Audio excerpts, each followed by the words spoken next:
நண்பர்கள் அனைவருக்கும் வணக்கம். இன்னைக்கு நம்ம அந்த வீடியோல பிஎம் கிசான் பயனாளர்களுக்கு முக்கியமான புதிய தகவல் ஒன்று வெளியாகி இருக்கு. ஸோ அதை பத்தி தான் இப்ப நம்ம பார்க்க போறோம். பிஎம் கிசான் திட்டத்தின் கீழ் நாடு முழுவதும் உள்ள நலிவடைந்த விவசாயிகளுக்கு மத்திய அரசு ஆண்டுதோறும் 3 தவணைகளாக 6000 ரூபாய் நிதி உதவி வழங்கி வருகிறது.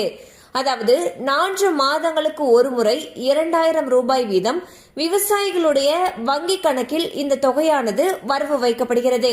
கடந்த பிப்ரவரியில் 19வது தவணை வழங்கப்பட்ட நிலையில் 20வது தவணை எப்பொழுது வழங்கப்படும் என்ற கேள்வி எழுந்தது.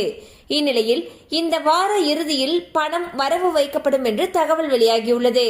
சோ வந்து பாத்தீங்கன்னா பிஎம் கிசான் திட்டத்தின் மூலமாக இதுவரைக்கும் 19 தவணைகளுக்கான பணம் சம்பந்தப்பட்ட விவசாயிகளுடைய வங்கி கணக்குல வரவு வைக்கப்பட்டிருக்கு.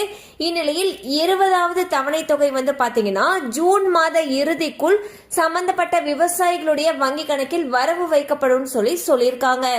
கண்டிப்பா அந்த அப்டேட் உங்களுக்கு பயனுள்ளதா இருந்திருக்கும் நம்புறோம். மேலும் இது போல அப்டேட்ஸ் உங்களை உடனே ரீச் ஆகணும்னு நினைச்சீங்கன்னா நம்ம சேனலோட தொடர்ந்து இணைந்திருங்கள்.